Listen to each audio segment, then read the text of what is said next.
how to log that, I would appreciate it. How to what? How to log how much CPU the time it takes. Let me know. There's in Chrome in the developer tools. There's a profiler, and you just load the page, start the profiler, and then after a couple of seconds, stop it, and then you can. It may have the same issue as IPFS.io, in which case it's sadness. Which for that we're going to be adding a toggle icon, so you can toggle the animation on and off, which might be a good solution for for that one, for any animation, just for that CPU. Thanks for the demo, Richard. That's great. Yeah. It looks like the stream didn't start. Friedel? No. All right. Well, cool. Are there any other Great demos? job talking to ourselves. I'm sorry, everyone. I streamed it to YouTube. I forgot to press the start stream button. I was looking at the preview and was like, yeah, this looks good. All right. I was looking at the preview well, we too. still have time. Richard, would you like to just review our notes? Yeah, so this was by far and away the best all hands call we've ever had. Nobody watched it. What we did was we went through the agenda. We basically checked in about who's conducting the calls because most of the people aren't here. David Diaz, Jeremy, Samuli, and Juan are all at DevCon 2 in Shanghai. So we talked about how we're going to have the calls today. Then we talked a bit about a DevCon live stream, which we don't have yet, but hopefully we can get one when their internet connectivity is better. We moved the IPLD meeting a bit later. And then we had some quick demos. Kuba demoed a pretty sweet.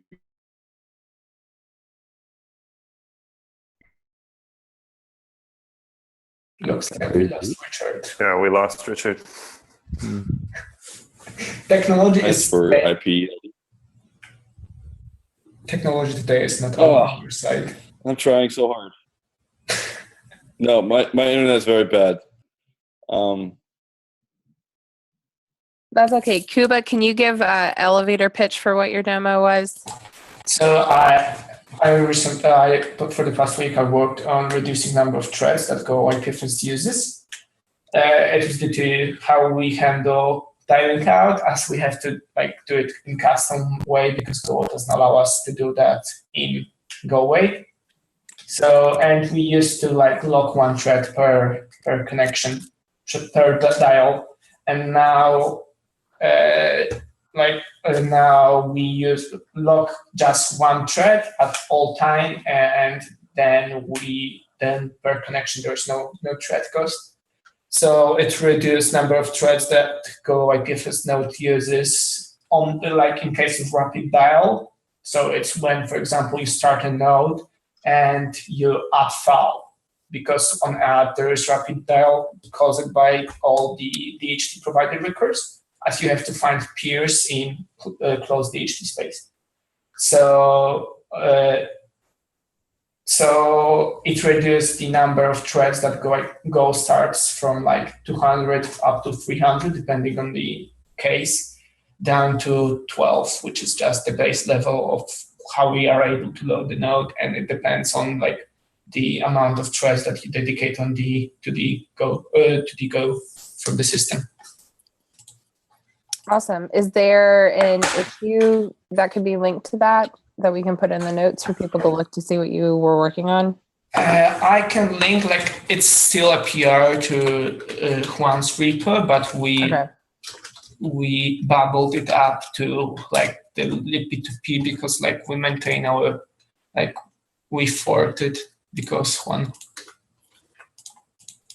And so yeah, I'll put the link in the notes. Okay. Where are notes? Or you can put it in the Zoom chat, whichever's easier. Well, thanks for doing that, Kuba. Awesome. Lars, do you want to give a quick elevator pitch of what your demo was about?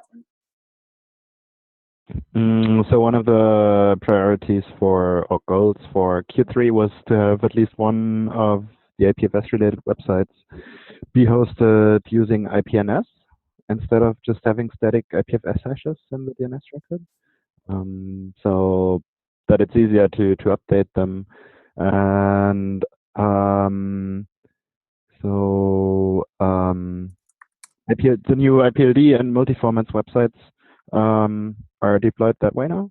And I put a couple of metrics and graphs into place to see how well that performs. And too long didn't read us. We need to put a bit more work into it, I guess. So when the resolved records are already cached, it's super fast and it's nice. But when they aren't, the resolving step takes any time between 5 and probably 30, 40, 50 seconds. So in these graphs, there's an upper bound of 10 seconds, and then it just times out and tries again. So every once a minute, when the cache expires, we see nice patterns. So it's good for 3 tries, and then a minute has passed, and it's good again.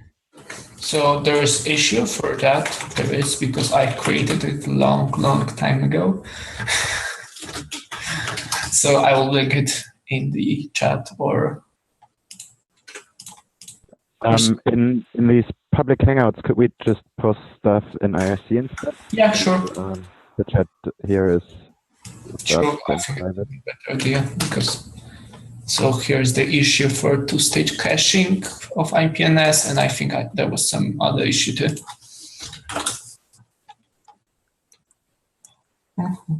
I can't find it right now, but it's somewhere.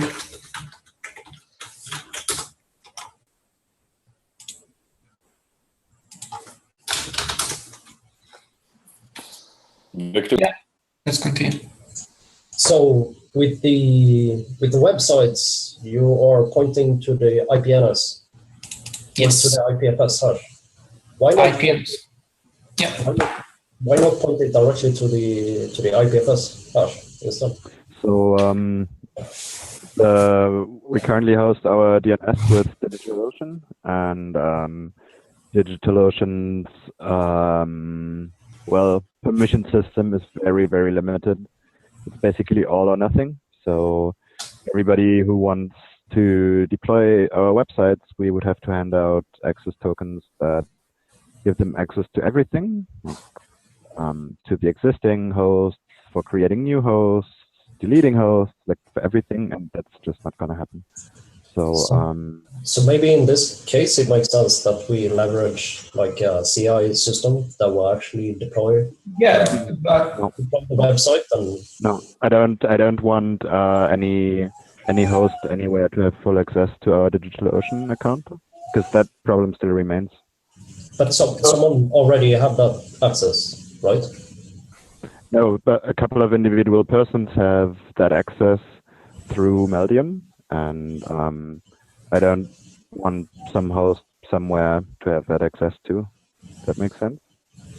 What we should instead be doing is just switch our DNS to a different provider. Or we don't want to use that DNS. Or host them ourselves. But also the point of this experiment is to use IPNS on our sites, because we want to push the usability of IPNS forward. Like I've tried using IPNS for my own site like a long time ago, and it just was too slow and too annoying. It improved.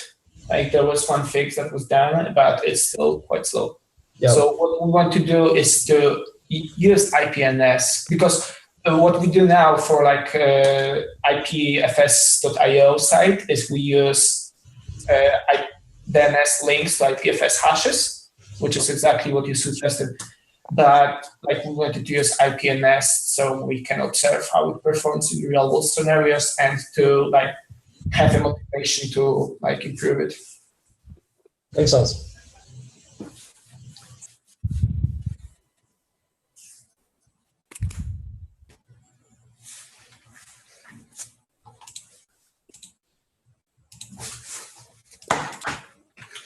Cool. Sorry, my internet's really bad. Is that it for today? I think that's it for the demos, and that's it for the agenda items. Who would like to be the leader next week? I can do it. Thank you, Lars. Who would like to note take next week? I can try. I am from Wanderers, but I can try. Write down both of your names, and we can all help out. It's an either bet. I think that's it. So thank you, everyone, for coming. Sorry for the stream issues. Totally my bad. And hope you guys all have a good day. And see you in 30 minutes for Go IPFS. Ciao. Bye-bye. Bye. Thanks, bye.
Hello, everyone.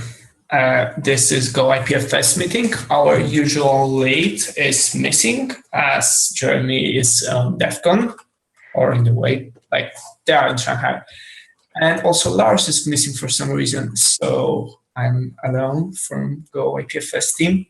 So for the past week, not much changed in terms of our goals. There was quite a big push for a simple implementation of PubSub, which is named FlatSub as a branch, and there are 2 releases of that branch on the Go IPFS GitHub page. From other things, Lars was working on some gateway extraction and improving the interfaces, core interfaces. I was working mostly on the performance of Go Reuse board, as we thought. I showed that and talked about this already in the all hands meeting. So yeah, as the newest thing is the PubSub implementation, very, very simple but working. And we hope for this to become our first official implementation maybe, and then incrementally update it to be better and better. From the other milestone like IPLD, and we recently merged the CID changes, and right now I think we are waiting for refining of the Go IPLD spec, fully refining Go IPLD spec, and making Go IPLD implementation confronting those specs. And I think that might be it. Lars, do you have anything to add? Yeah. We've made a couple of release candidates for 0.4.3 of Go IPFS in the past couple of weeks. And this time it looks like we are ready to release. And we might be holding off on it, I guess, for a couple more days while Jeremy is in Shanghai. Yeah, possibly. Yeah. So if anyone is still using 0.4.2, either I would really recommend upgrading to 0.4.3 release candidate 4. Is it 4 right now? Maybe 4 or 3. But it works much, much better. It uses much less resources, and like the connectivity changes are incredible. Or wait for the release. Anyone wants to add something?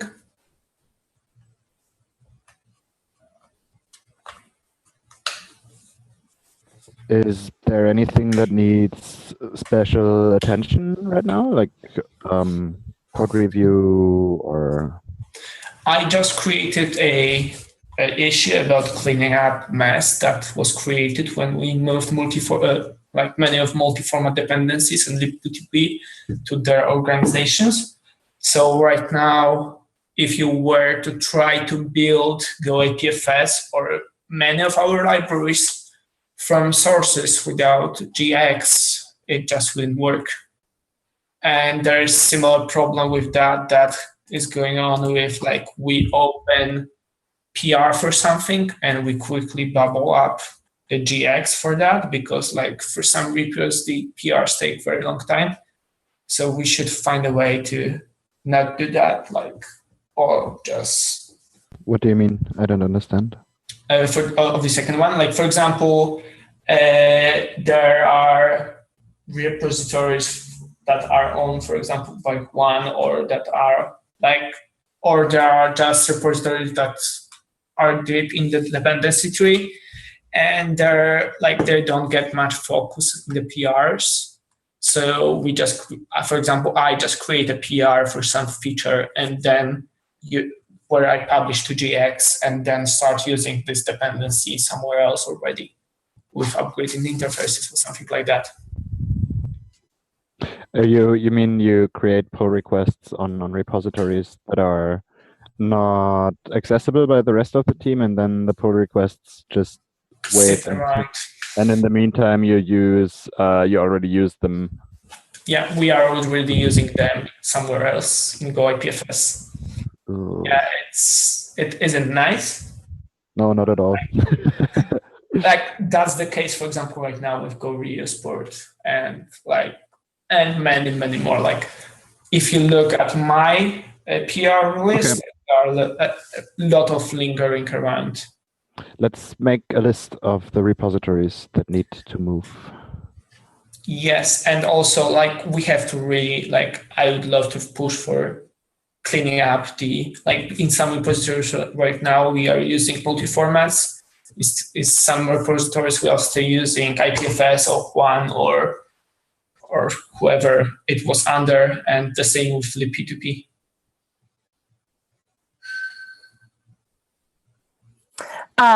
Kuba, since this is a relatively short meeting, something that Matt and Jeremy have discussed is using some sprint time to go through some of the issues that are open on the repo. So I don't know if there's anything else that you had on the agenda that you wanted to discuss, but since we have some time, I think that it would be great if we wanted to try doing that for this sprint session.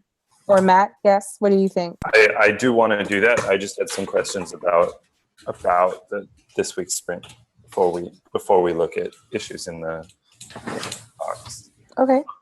Kuba, I in thinking about how to run these calls, if we were to use the waffle board to run the call, that involves looking at the in progress column on the waffle board, which has tons of PRs yes, we were just speaking to. I didn't realize how many open PRs there are. Yeah, we are struggling to keep them under 50. Under 50? Yes. So is that because of this, like the person who could be merging that PR is not responding? Not really. Like the person that could be merging this PR is usually Jeremy or Juan, usually Jeremy. But like the review process is quite swift. Most of the PRs are either in progress or are proof of concepts that still need evaluation. Or they were abandoned by author after review or lack of thereof. So yeah. So actually, then it means, does that mean that a bunch of the things that are in this in progress column really aren't work that's in progress? They're actually like proposal that would be they would belong in refining, or things that are actually done, like they're not going to be pursued. So it's the equivalent of an issue. For example, you use some of those PR have waiting for author, and we are just waiting for author to apply our feedback or things like that. Some of those PRs are just things that some of them like should be waiting for author. Like 2 of my PRs, I use assignment as I have to do something. So 3 of those PRs are waiting for me, right? So yeah, so they are in progress in terms of that this issue is being taken care of, but not actively pursued. So that's, I mean, would you say, I mean, it's from this description, it sounds like some of them are blocked, and we know what they're blocked by, and we're okay with that. But it's just, I'm just thinking in terms of the waffle board representing the current state of work, it doesn't reflect a lot of that. What it looks like when you look at the in progress column, it looks like you have a huge amount of work happening, which is far more work than the existing team could possibly be doing in a week. And I wonder how we can break that up to be clearer. Lars? So I think an important thing to state is that many of these pull requests are not actually coming from the team, but from the community, or from the wider IPFS team. And so much of, I didn't actually know until a couple of minutes ago that there was a waffle board for Go IPFS. So excuse my ignorance. Because I was always only looking at the milestones in the GitHub repo. So they're not, like, many of them are not actionable for us right now, and I think that's what you were asking for, right? Like, if we want to go through a couple of these, then they should actually be actionable for us, right? Yeah, so it's maybe, so Waffle by default puts pull requests into in progress. Yes. I think that's incorrect. I think if a community member submits a pull request instead of just an issue, that's actually great, because then they're like, here's the change I want to see happen. But in terms of the workflow, it basically belongs in the inbox at that point. That it's something that the maintainers have to look at and figure out, does this fit? And it might jump straight from the inbox to done if they just merge it, but it doesn't. But if there's all these things that are sort of like, this needs refinement, right? Like, this needs some discussion before it's ready to work, or this is ready to work, but it belongs in the backlog. Like, we're not going to give it attention this week or in the next couple weeks. Those actually belong in the backlog, not in progress. And so I didn't realize how many pull requests there were. And it totally makes sense. It's actually almost a sign of, in a way, a sign of health, that you have people contributing code rather than just like, you should do this. They're actually contributing pull requests. Lars? So the way we've been treating these pull requests in the past actually was kind of separate from all planning and sprint planning and backlog. We basically just, I don't know, they come in, we get a notification email from GitHub, and then somebody takes a look. Every once in a while, someone's like, hey, can you take a look at this one? Or and it happens very rarely that pull requests require so much work or attention that they actually bubble up into planning. Because for example, the work that Kevin Atkinson has been doing with the file store, that's something where Jeremy in the end started saying, yeah, and this week I want to take some time to look into that, because it wasn't a simple, I'll read the pull request and I make a few comments and then carry on until amendments have been made. So and now suddenly they're all the pull requests obviously are part of planning, I guess, or at least of the PM workflow. Huh? Well, let's actually review. So this, if you're looking at the waffle board, which is very new, that's why you didn't know about it. It's that it's new. Can I have the link on IRC? It's in the notes. If you look in the agenda notes, it's right under agenda. Right. So Okay. milestones and then to the waffle. Send it to also. So the ideal is that we should be able to conduct these meeting calls by basically doing a quick look through the stuff that got closed this week, that whoever closed tickets this week would be able to say, I finished this and this and this. Then you look through the in progress and people say, this is what I'm working on this week. And then you look at the ready and it's like, this is the stuff that people should be working on next. And you can address, like, are there questions? Do people have doubts about how to implement a ticket? All of that. So that's how these meetings, you could maybe look through the milestones first and then come to the waffle board and look through those 3 columns and boom, you're done with this call. And that's like sort of the ideal for the structure of these calls.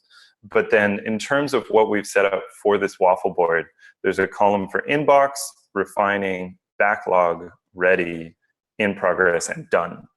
And so the inbox is sort of where stuff arrives, right? So that's like, if any community member, any committer writes a ticket, or I'm realizing creates a pull request, it's sort of, but it hasn't been looked at yet by anyone who could potentially merge that pull request or write that code. It lands in the inbox, and then if one of you looks at it and says, yeah, this sounds like great work, we should work on it this week, you could basically just move that ticket to ready. It's ready for someone to work on. But if it's like, oh, this needs some discussion, it needs to be tweaked, it needs some back and forth, you could move it to refining, right? Like, this needs more attention before it's ready to be worked on. And then the backlog would be like, yes, this is described well, and yes, this is a valid feature request or bug report or whatever, but it's not on the stack for working on it this week, right? It's not like eminent in the like stuff we're going to work on next. And then the ready is the stuff that we're working on, like that's ready to be worked on. No one's picked it up yet, but it's ready to be worked on. It's a priority. We will be picking it up soon. So the current ready isn't ready in yours, like, because we have 212, 13 items in ready. Yeah, so that's the idea, right? And we just created this waffle board. So the waffle board, we need some, if we like that idea of that flow, then we need to give this some loving care to rearrange things so that it actually reflects that idea. When we, like 2 weeks ago, the inbox had like 500 things in it. Yeah, because it had all the issues. So now at least it's broken out more, so that there's more of a distinction between just like this giant pile in the inbox. But that would be the idea. And so one thing we could do, and so the idea with these spending, like dealing with 10 tickets per week, would be either go through 10 tickets that are in the inbox and either move them to refining and leave, like put a response on them, or close them with a won't fix, or move them to the backlog because they're ready to be worked on, things like that. But honestly, it might actually be better to move around some of these pull requests from the in progress column and move them to something that reflects their current status, or go through the ready column. And so the problem with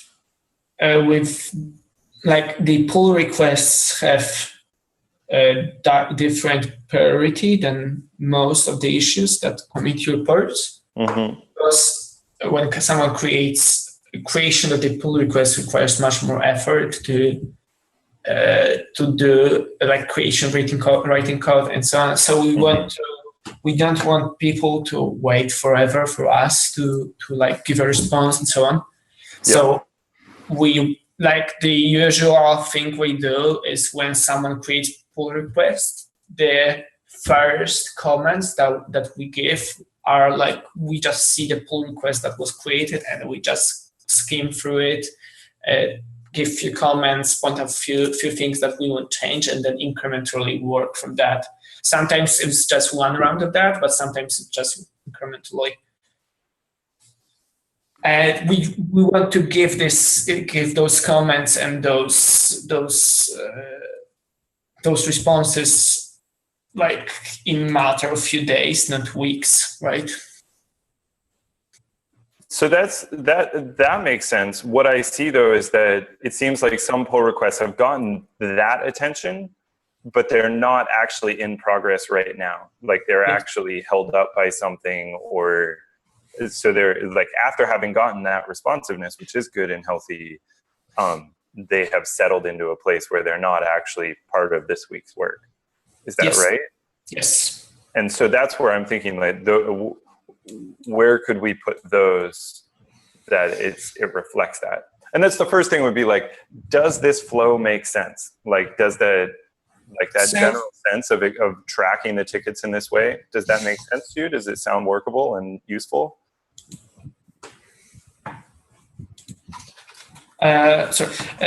Yes, but it require, for example, for us to like switch clean up the ready to just things that are workable in terms of that have high priority of being worked on.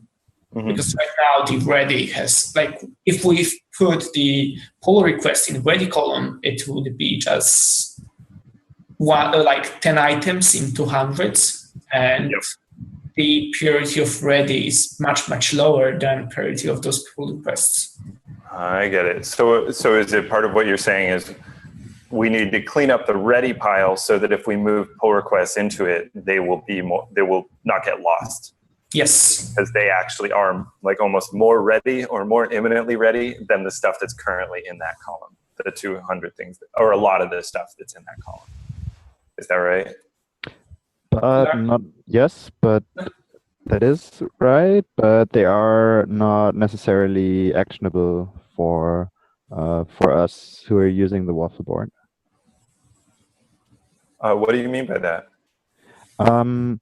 Like they're not necessarily in a state where we can say, okay, let's work on it this week, because they might be waiting on feedback from some external people, or they might be waiting on amendments from the author. Yeah, so or this, they might simply be blocked by some other issue. yeah, so what I hear you saying there is that like there's a lot of stuff that's blocked, and that this current flow doesn't have a way to represent blocked, right? And that's actually, some people add a column for blocked. Other people say there should not be a column for blocked, you just have a label. So it would still be in the ready column, but it would have a blocked label, so you know, yeah, it would be ready if it wasn't blocked. Yeah, yeah. And that's like a matter of preference of which label way. is good. Label is good. So because if you move something, if you had a blocked column, then you lose the information what the state of this thing actually is if it wasn't blocked. Yep. And also you add a bit more of horizontal clutter. There's definitely the horizontal clutter is a big part of it too. There's just more back and forth scrolling because you're adding. And I already feel like 6 columns is about the maximum of what a board should have. Agreed. Otherwise, you get kind of lost.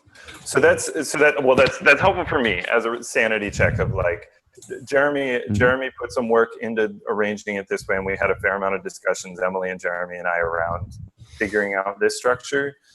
So it's good validation that you look at this and say this makes sense, because I think this also opens up the opportunity for more contributors and more maintainers to be actively involved in managing all these tickets, picking up work and working on it. And well, once we have it actually tidied up, then it's easier for someone to join in. When there's 200 things in the ready pile, then it's in theory better, but it's not fully ready for people to just run with it. So that's it's 24 past the hour. I have one more little point to bring it back to the initial agenda item of going through a couple of tickets. So basically, we would, for example, go through the inbox column to move new tickets to appropriate other columns, I guess. And then if the inbox were empty, we could go through a different column. So that would be that was my initial recommendation of what we should be doing that Emily had brought up. But given this discussion, I think we should actually first do that with the in progress and the ready.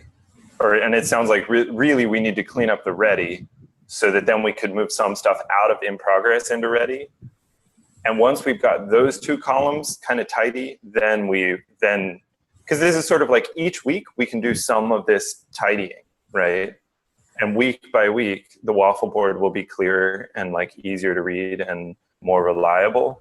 And then, so like once we get it so that the ready and in progress columns are actually like accurately representing the current state of work, then we can start putting that attention into the inbox and going through this backlog of stuff that like might have been sitting there for a couple months that can be recategorized or responded to. So that would actually, if we want to just go through 10 tickets in the ready pile and decide where they belong, that would be the idea. Just so, Matt, can I have also a quick question? Like, there are issues in inbox that don't really fit into any of all other columns. Like there are issues when we try to resolve some possible bug, but we don't know yet if it's like user understanding things differently or is it a bug, or is it like user system, or is it some dependency or something like that? What should we do with that then? Like, I would probably put that in refining, because it's something that is like, it has our attention. We have looked at it, we are aware of it, but it needs some more figuring out in order for there to be work that someone could do with it, right? So with stuff that falls in the refining pile, could be anything from like what you've described of, we know there's a bug, but we don't know really what the nature of the bug is. So it would need some attention. Or it could be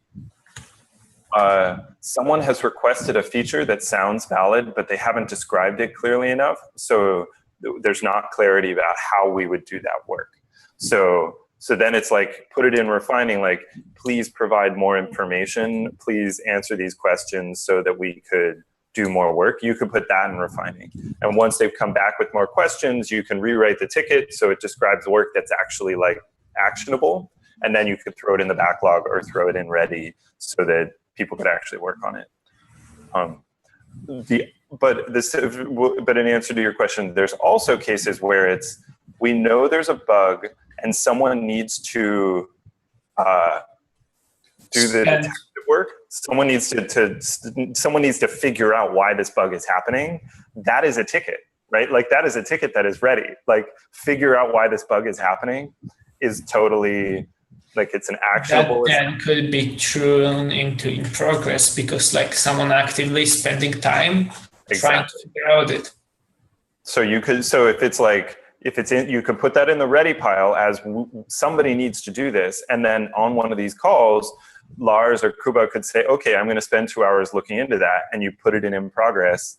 And then the result, the thing that lets you close that ticket, is coming back and saying, here's what I figured out of why the bug is happening. I've opened a new ticket that describes how to fix it. And I'm closing this one because we've figured out why the bug is happening. So that is actually a totally valid ticket. Even though it's not producing some code, it is moving the project forward. Or it might be, I figured out what was causing it and I fixed it. Here's the PR that fixes it, and we can close both. But sometimes it's like, oh, this is something that's going to take 2 days of work to fix, right? So you can make a separate ticket, close the original one.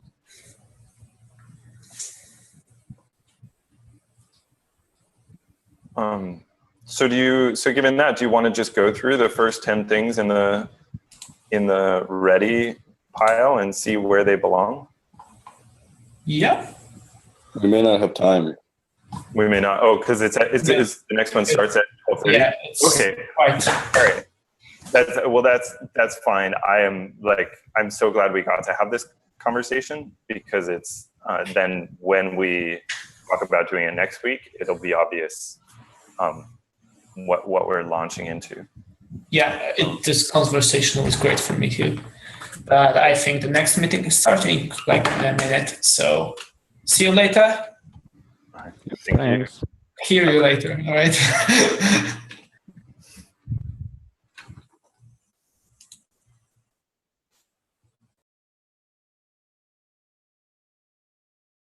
That is not true at all. I am right here.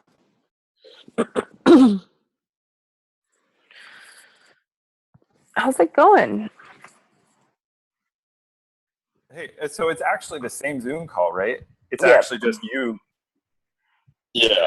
Because with Hangouts, we had to leave and come back in order for it to reset. But now we don't have to. We don't have to do that anymore. Great. That's really nice.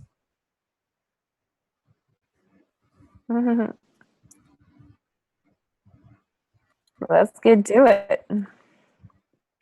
Matt, I did not get the conclusions from that call written down. There was no note taker assigned. I got some of the stuff. I don't know if you want to write up a process on the either. Yeah. Let's give me a ticket in the PM. Oh, I don't have PM open right now. Do you have it open? Can you just assign me a ticket to write up what came out of that discussion? Yeah. And I will write it up. We could even put it on our blog. The video of the discussion. Can someone post the Etherpad link? stream. Yeah, it's the same. Just replace Go IPFS with JS IPFS. Brilliant. All right. So let's start. We need a note taker. Who's volunteering? I can note take. Thank you, Emily, so much. Okay. So much. Welcome everybody to JS IPFS weekly sync hangout Zoom call. I don't know what this is called at the moment. Actually, we're going to talk about what happened last week in JS IPFS land. We're going to talk about what will hopefully happen the coming week in JS IPFS land. So there's nobody put any special agenda items up. So I'm going to go through, use the waffle board this time to look at, yeah, Victor. Did you put the links and the text somewhere? Like the link to the Zoom and stuff like that in IRC? It isn't an issue. I don't know. Richard, could you paste your awesome thing, please? On it now. Sorry. Thank you. Right. All right. So I'm going to use. So I was told that we have this done column in. Let me share my screen. That makes it easier. Where is my screen?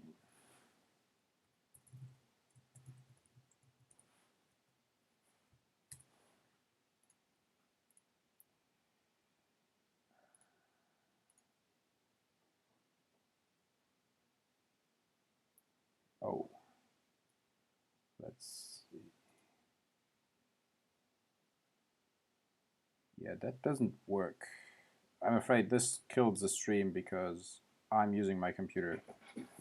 So I guess so I'm gonna not share my screen. You can, but I will tell you where to look. So if you open up the waffle board, you can see there's a done column. I'm gonna quickly run through what the main things that happened this week were.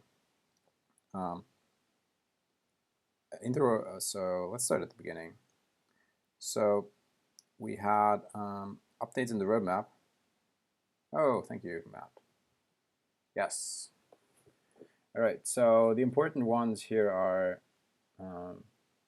we are finally running better tests on the Swarm API in JS IPFS. I did that this week, so now the Swarm API is actually compliant to interface IPFS core on JS IPFS, so same API as JS IPFS API. That's pretty cool. If we go down a little bit, yes, so more tests, a lot of more tests in general. We had lots of more tests. Fix other tests in JS IPFS itself. And yeah, continue.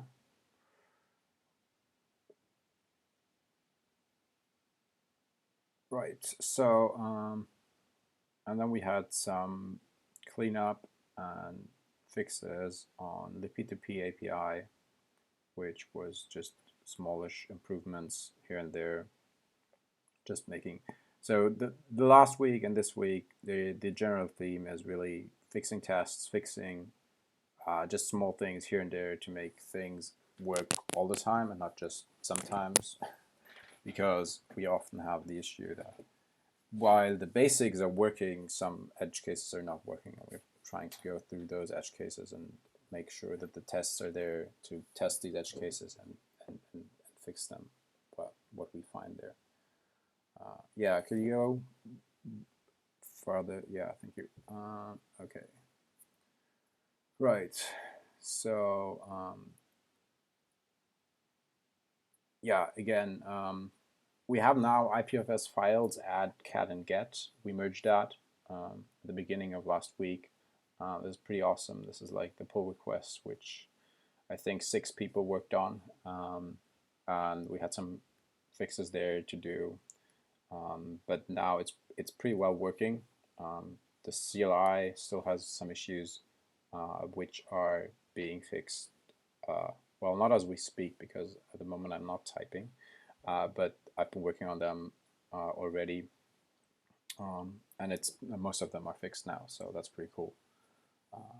So you can actually now use JS IPFS to properly interact with files like you would with Go IPFS. All right, can you go down? Okay. Yeah, core IPFS tests. Let me see until where we actually go. Yeah, so if we scroll a little bit further, we're actually at the there we go. Interrupt with Go. That was the first pull request merge. That was that happened after the last calls last Monday. So in BitSwap there were some smallish fixes. So we can now transfer files from Go IPFS to JS IPFS back and forth, which is pretty cool. So a lot of those bug fixes that we'll be doing are related to that, where we see when JS IPFS works together with Go IPFS and making sure that everything happens exactly as we need to. All right, so we're in time. That looks reasonable. In progress, they are not particularly well sorted. Sorry, I was hunting for the microphone. So you don't actually have to read through every single ticket, especially the in progress stuff. It's more, is there is making sure that things have an assignee, making sure that it's moving forward, and let people call out stuff that needs to be discussed. Yeah. Right. So if Victor 497, or you could just say, Victor, hey, what are you working on this week? And Victor can run through the things that that Victor is working on or plans to work on, and you can just sort of toss it around the group. So you don't necessarily need to read through the whole column. All right, cool. Yeah, so Victor did some fixes. I think all of the fixes that are there are actually ready to be merged. They just need final thumbs up. So fixing current working directories and dependency issues in JS IPFS. Is the DHT test, is that ready yet? The DHT stuff? Yeah, have you worked on that yet, or is that? I just moved the stuff from JS IPFS API to interface IPFS core. Ah, right. Okay. There is still some test cases missing to be written for that. Okay, cool. But you're working on that. Yeah, in general, like this week, I will be doing the DHT things. I will make sure that the pull request that I've opened will get merged. Yeah. And yeah, fixing minor bugs. There were some add bugs in general. Yeah. And yeah, that's it for this week. I don't think I'm gonna have time to do anything else. Yeah, no worries. Bug fixing is important. Yeah. Okay. Where is the other one that I want to assign to you? There. There we go. Cool. I think this is the main one I'm working on.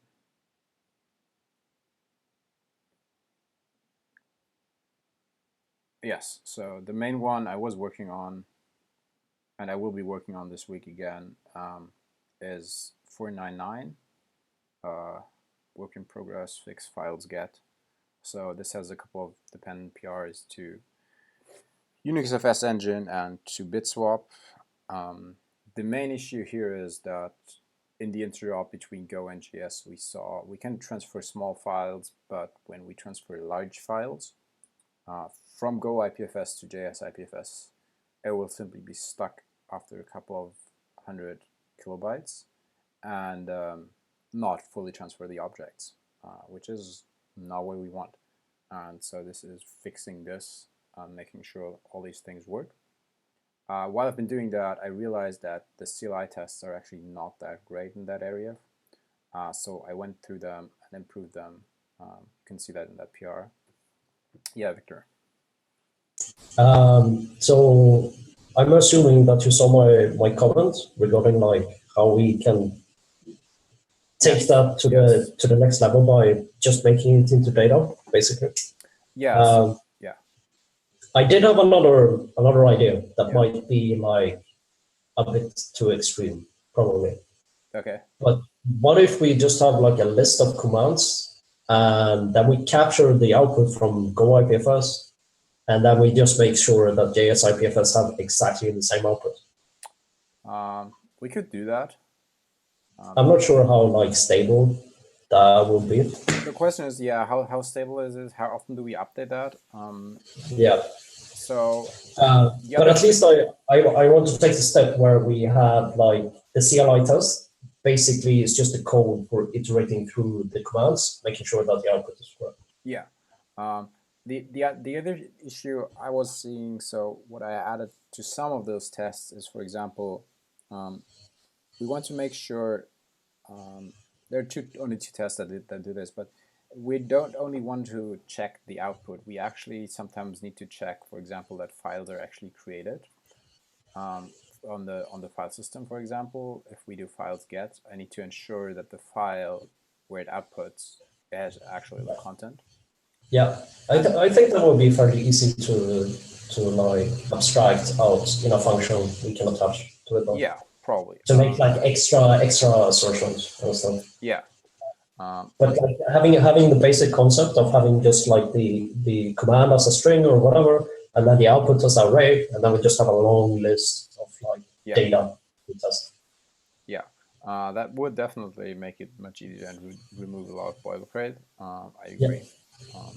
I'm just want to make sure that if other people come into the code and if we want to try and because I've spent a lot of time debugging these things, so I would run just a single test with dot only and things like that, that we don't lose that functionality.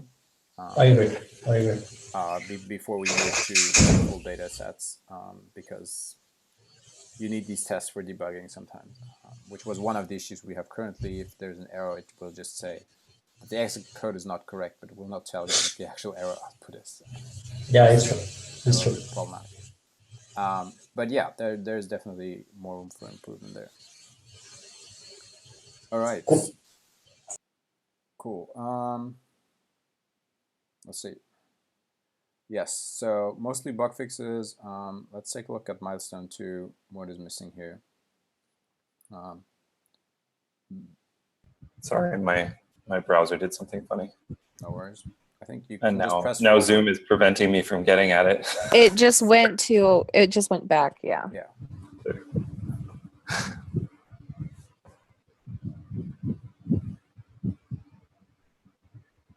All right, milestone 2. There you go. There we go. All right. Cool. So benchmarks is actually, this can be moved to in progress. Why is this not in progress? This makes no sense. In progress. So benchmarks is in progress and a little bit blocked, so to speak. This is waiting on the aliases for add, cat, and get. Because the benchmarks which we use are the ones that can run against Go IPFS, which is pretty nice. They're not super massive, but some basic commands are being benchmarked, and so we can actually see how JS IPFS performs against Go IPFS. But the main tests here are the file commands, and they have a different UI at the moment. They're top level and not nested under files on Go IPFS. So we need those aliases first. Yes. Victor has a question. Yeah, a bit of confusion when it comes to this waffle board. Yeah. So we do have like a list with milestone 2, but then we take stuff out of milestone 2 to be in progress, which kind of doesn't make sense in one way because suddenly it's not in milestone 2 anymore. So this is an ongoing debate between Had and David mostly, and I think so. What you're pointing to is what Had is pointed to, is that in this setup, some columns are representing statuses. They're representing pipeline stages, while other columns are representing milestones. Yeah, exactly. And that means that when I drag something out of milestone 2, it's like the fact that it's in progress should not mean it's no longer in milestone 2, right? And that's the problem. But what David is getting at is that the way these tickets are arranged, since the code is spread across many repositories, you're using labels to represent milestones. So currently, the only way you have to see a listing of your milestones really is to look at these columns. So I think that the thing we need to do to fix this is to do the roadmap generator that Hog created, make it generate a roadmap with a listing of your milestones and the goals within those milestones based on labels. So that's where you would get the listing of milestone 2 includes these things. And it can have a link to the waffle board where it filters the waffle board to only show you the stuff in that milestone. So right now I have to go to GitHub and manually search for milestone 2, right? Yeah. The thing I'm worried about is that if I look in the in progress column, I don't really see where they are coming from. So the problem is I don't know they belong in milestone 2. Yeah. So here's a massive problem actually that I just realized. I moved the benchmark issue right over. But Waffle will remove the milestone 2 label on GitHub. Yep, exactly. Which destroys everything in terms of being... So the only way we know is by going to the GitHub issue, seeing, he removed milestone 2, but then we have to know the intent of removing milestone 2. You have to realize that it was actually Waffle that removed and put it. Right. Or if we stop using milestones as columns in Waffle, then Waffle won't touch those labels. It won't touch the milestone labels. Right. So maybe it's something we should discuss when the team week. We can all sit together Yeah, we definitely will be. And I even before then, I'm going to be personally working on making sure you get that generated roadmap that shows you JS IPFS's roadmap broken up by its milestones with the list of things, and it links to your waffle board filtered by milestone. So that I think being able to trial that, then it'll be easy to get rid of those columns and nobody will miss them. So that's in the meantime. I don't know what we want to do for this call as we move things to I'm just going to leave things in the milestone categories because that's what I've been using as well for getting an overview in the past, just scrolling through this individual milestone and like, okay, I want to get milestone 2 done and like going through it and like what needs to happen, is it assigned, who can work on it. So yeah, I think that just leaving them there works good enough for now. Okay, so then you might want to drag 455 back into milestone 2. I technically did. I don't know what Waffle is doing though. I added the label milestone 2 back, so I'm not sure what Waffle is going to do now. It's going to be confusing. Oh, interesting. Huh. All right. Well, we can keep reading through milestone 2. All right, cool. CLI should accept content from standard in. Victor, are you going to work on that? Have you thought about that? So as I said before, the main focus now is the GHT stuff and the pending pull request, and then I will get to that one. And then after that, it will be the cat files stuff.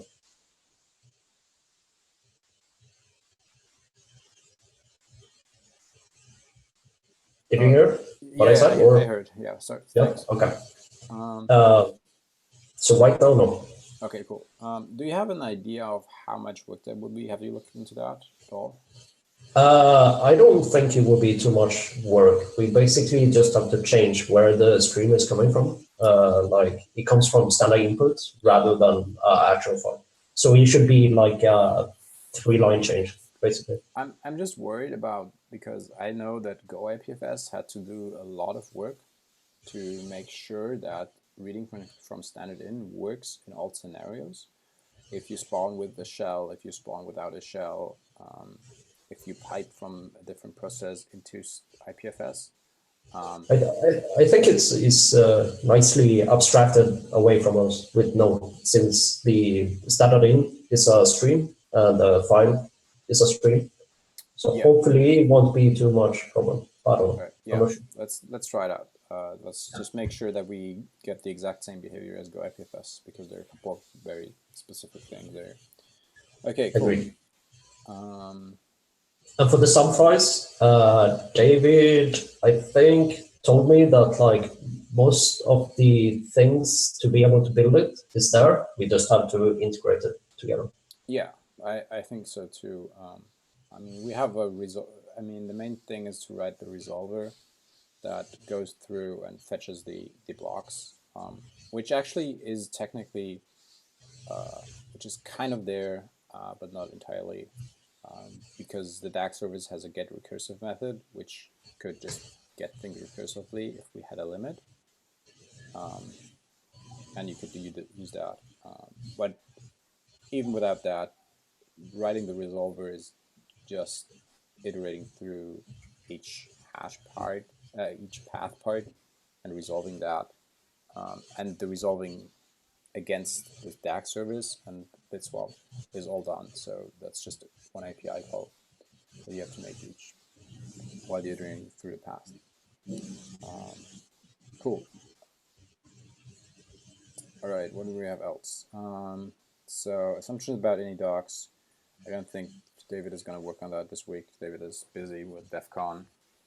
That will be not happening. Interrupt tests. We have manual interrupt tests. I'm doing a lot of manual interrupt tests at the moment. I think this will get a little bit more focus when David and Jeremy are not stressed with DEF CON anymore. Then we can get, then those two, I think, will finish those scripts. So we get that into CI. All right, so yeah, the Go IPFS stream closing bug as well is still delayed. Cancel the requests, aka context. So this is a research issue. Anybody who is interested in this, please go to the issue, comment, read the links that we have put there. The important thing here is a really important thing that we have to figure out into our APIs. Is a way to make things cancelable. Callbacks make it very tricky to do any cancellation because they will you propagate basically the callback through the whole thing for example, for an individual HTTP request. But what do you do when the client suddenly cancels because his internet connection, for example, drops off, or he decides this is taking too long? I don't want to do this. You're still left hanging with all the work that was scheduled due to that request, without any ability to cancel all that work. And in IPFS, this could be quite expensive work. For example, fetching a lot of blocks through the network, or reading a massive amount of data. For example, someone starts reading a file that is a gigabyte, I don't know, using cat or get, and they cancel. We can't properly cancel these requests through at the moment. Go uses something called contexts, which is an interesting concept, which is basically a state object that is being passed through the whole stack. And each part of the stack can then check this context if the current request is still active, or if it's canceled, or if it's, for example, timed out, and can then react to those changes. There are a couple of other, and the idea is that we might implement something like this in JavaScript as well, and pass this through the whole stack. But doing that is quite a big endeavor, as this would have to be part of every layer. What else we have there in discussion is there are proposals for cancelable promises at the moment being discussed at the ECMAScript committee, which also look very interesting, because promises, if you do something like cancelable promises in combination, you could write something like a context much more easily than you could do with callbacks probably. So these are things that we're still investigating.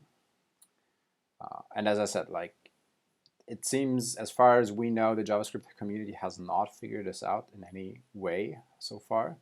So if you know of anything that has been done there, any prior work, please let us know. All right. API updates, yes. Interface IPFS core, as Victor said, he's working on DHT and the MFS API. Name API is probably going to be a little not happening at the moment. Create Go IPFS, yeah, that falls into the same category as the interop tests above. And then, what is that one? Track JS IPFS form.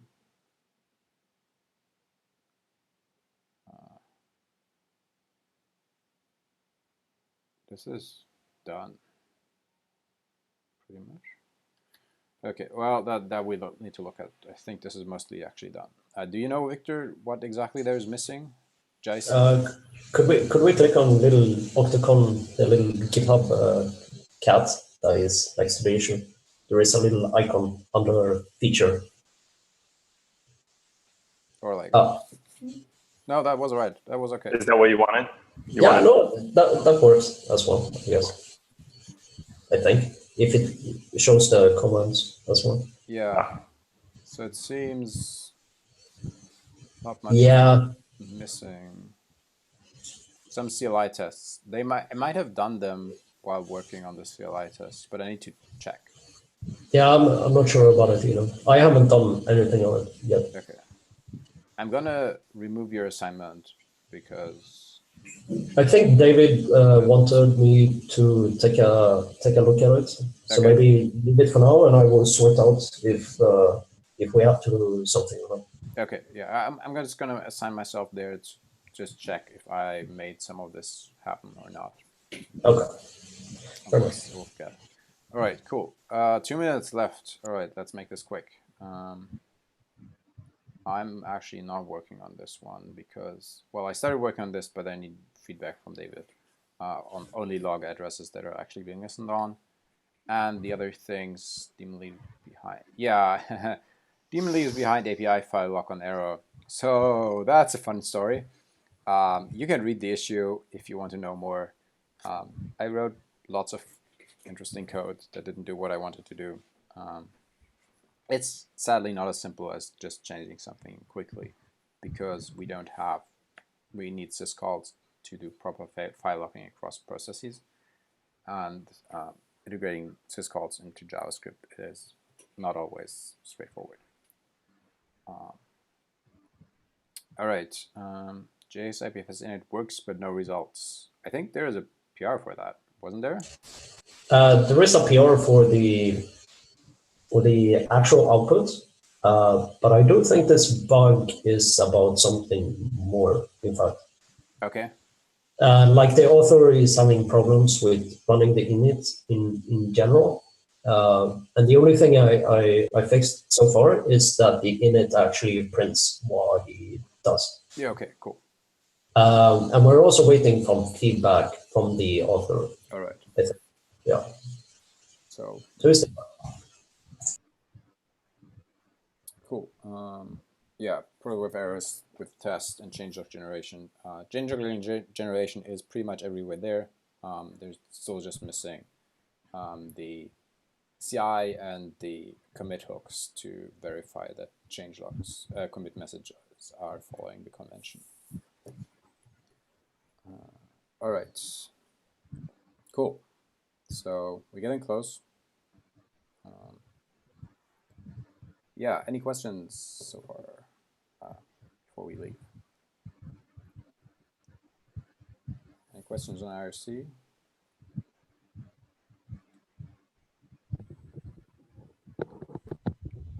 Is IPFS browser thing orange? Oh yeah. Oh, Kubux already answered. Okay, cool. All right. Thank you, everyone. I will see you in 30 seconds again for listening to P. All right. Hooray! Hooray! Thank you for joining JSIPFS Land, and have a great week. Right, lots of code.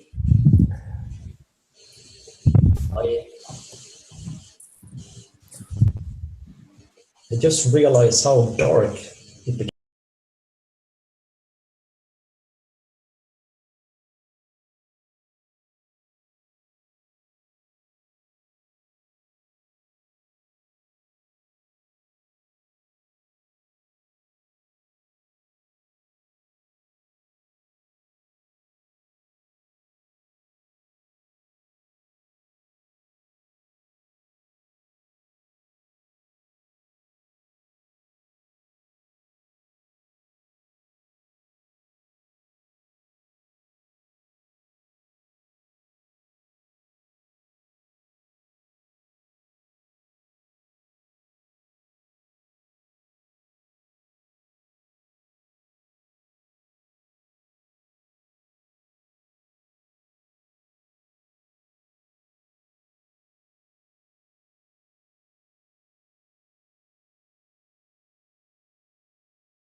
that everybody can hear your awesome explanations. All right.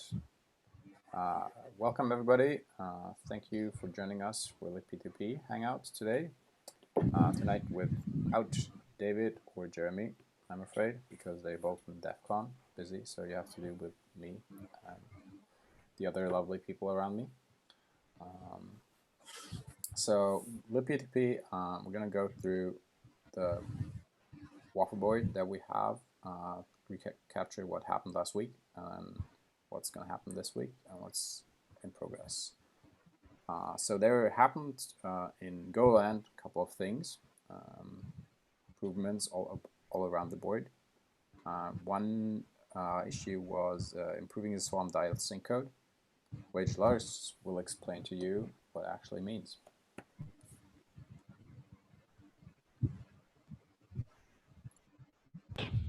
Now I'm not muted anymore.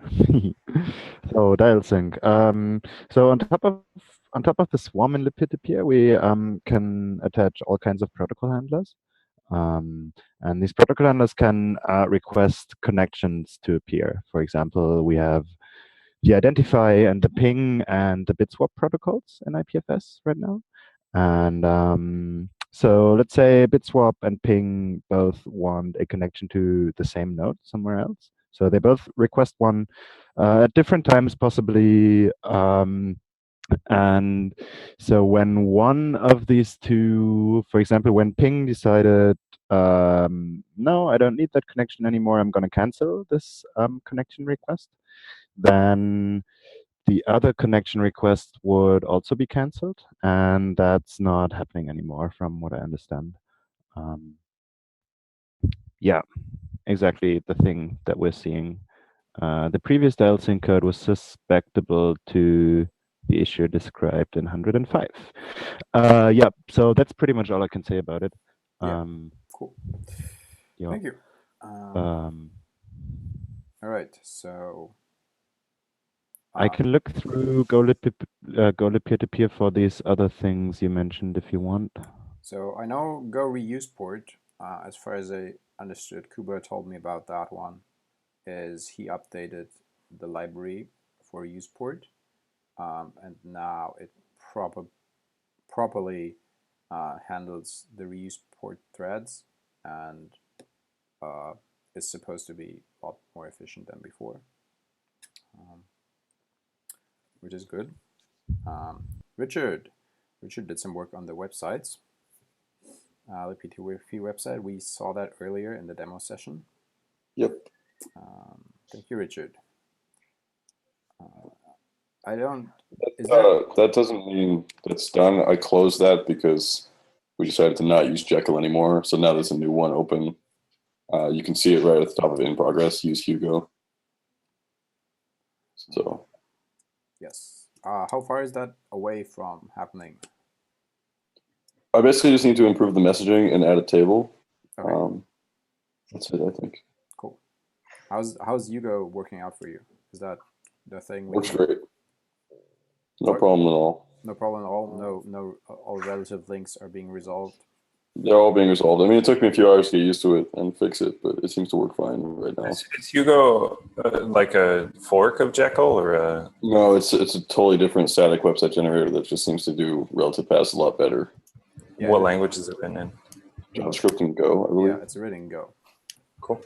If anyone wants to help with the messaging, I'll probably have a PR up later today and I can share it with people. Cool. Thank you. Is there an easy way, Matt, to see and like when we should stop, when like the week ended in these in the done column? I don't know. I think it shows everything that's closed in the past 2 weeks, but maybe it goes even further. So yeah, I mean, you don't have to dwell on the done. Yeah. You can just do the stuff that's on the tip of everyone's tongue and then move on to the in progress. That's probably better. Yeah. So yes, was that? I can say a few words about the Go peer-to-peer changes if you want. Yes, please. So there's one which is about dialing. Use the new context dial interface. And so previously, like in Go, there's this thing called a context, which is used to tie asynchronous routines to other asynchronous routines, and to be able to cancel and abort all of them in a consistent and easy fashion. And the dialing code in deep down in the peer-to-peer at the transport layer wasn't able to use contexts yet. So I think we had lingering old connections all over the place, and now we don't anymore, because now we use the context down there too. So the past couple of months we've been wiring up contexts all over the place, and that's one more step for that.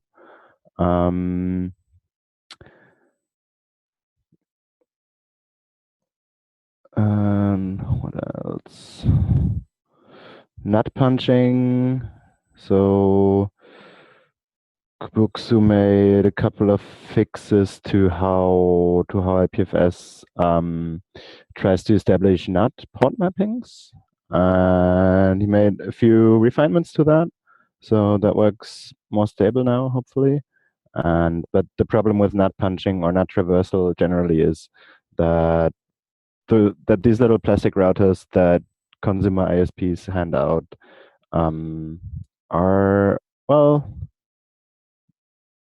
lacking in quality, to say the least. So yeah, we're doing the best we can, but there's just router models that fuck it all up. Yeah, so that's getting a bit better now, hopefully, with that fix. And there was one more, I think. So every pull request or every issue should automatically translate to a ticket, right? Oh yeah, there's one change which is related to the compatibility between JavaScript and Go IPFS, and that's that the identify protocol should yeah, send the key in its first in the first few data bits it sends to the other end. I don't know, maybe Frida can say a bit more about that. Yeah, so this was all. quite complicated, and was not clear at the beginning of who should change what to make this happen. So Go IPFS by default assumes like SecIO is happening and sends the public key through SecIO and not through identify.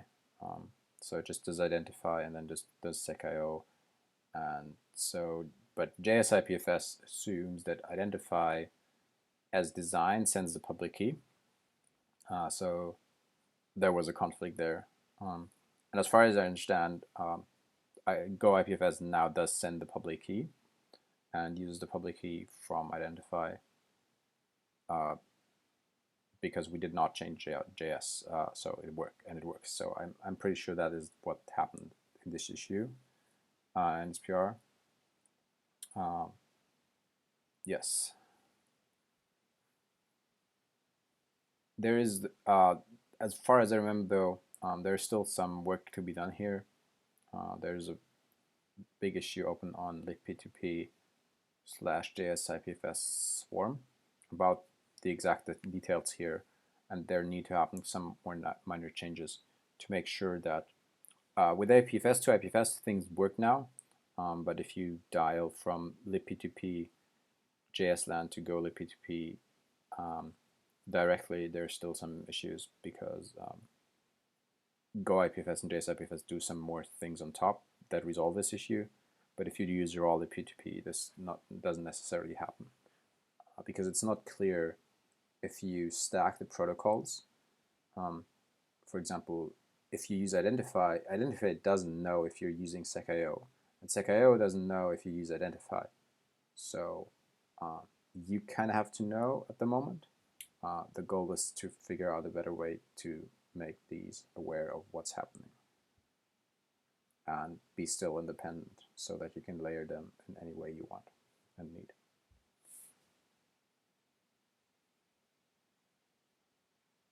Okay, I think we can go to in progress. Richard told us he's working on the website. That is going strong. There is a PR open for integrating ping into JSLib P2P. There are multiple PRs this consists of, but I think all of them are now up and they need review. Why is this not review labeled? Yes, needs review.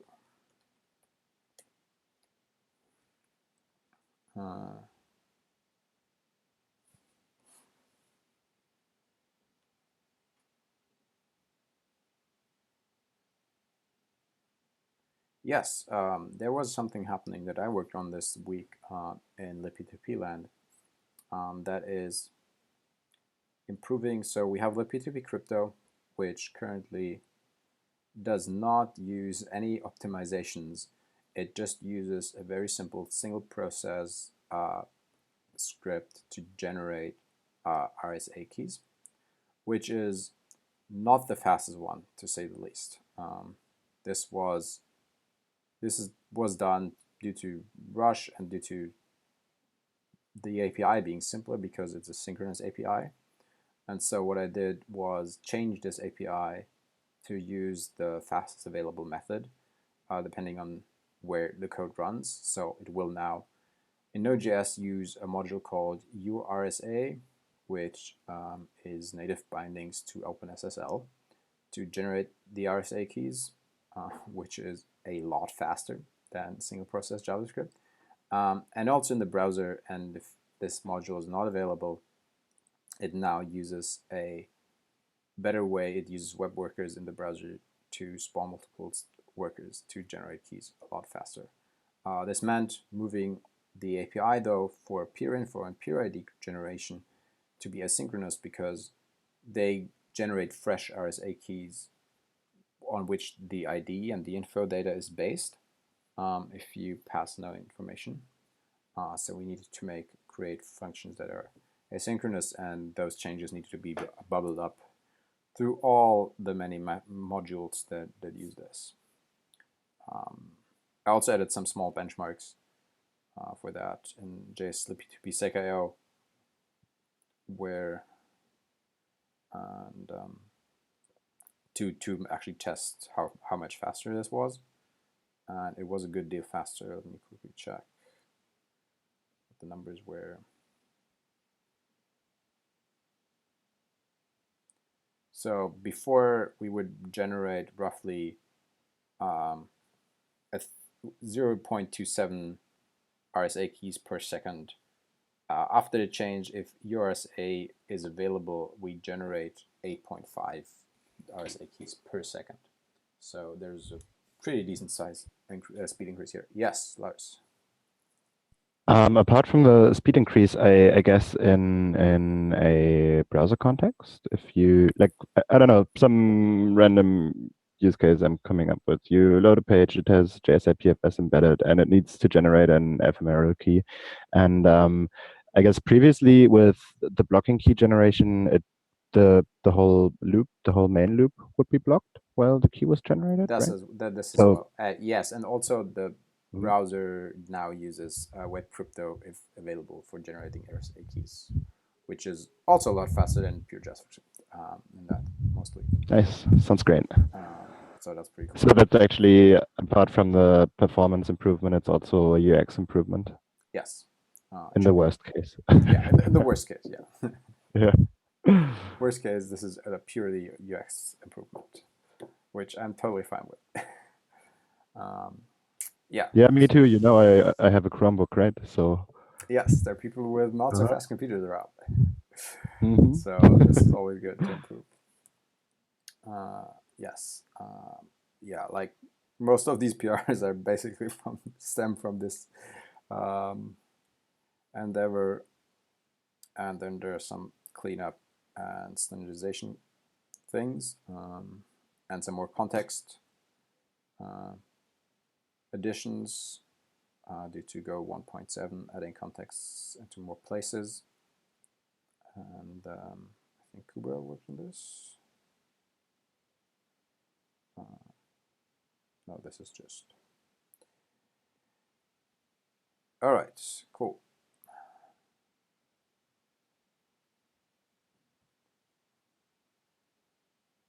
Yeah, I think that's mostly the things that happened. I don't think this week many things will happen.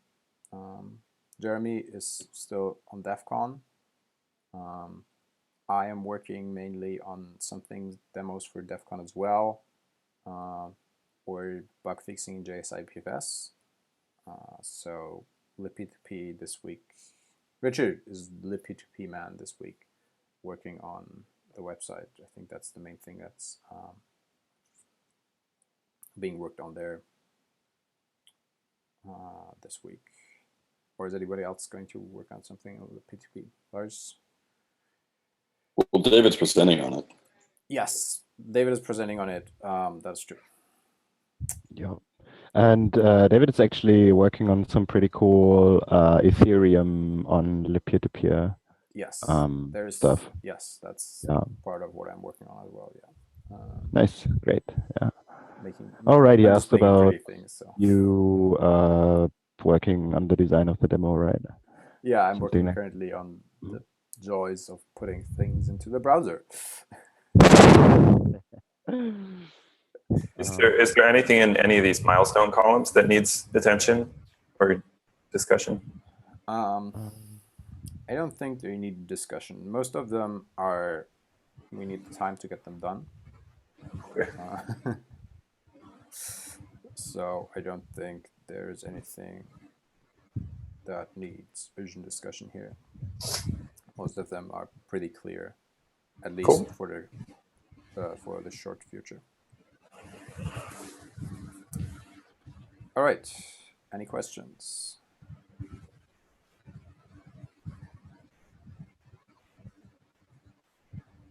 Pinbot had questions, he failed. Other than that, no questions on IRC. That's the new Orbit release that had asked me to pin. Didn't look like it worked. Lousy upstream, so it takes ages.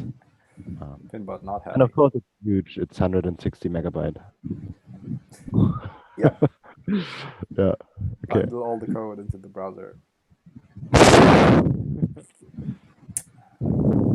Cool, man. We're pretty well on time. Anything you want to add, Matt? No, looks good to me. Cool. Thank you, everyone, for joining. Hopefully Thank you. we'll And then the next one's the IPLD in like 45 minutes. Yes, exactly. In 40 minutes, we will have an IPLD call, same place. I think, yeah. Cool. So long, you can take a break, go out, smoke. Thank you. Thank you. Sweet. Bye-bye. See ya.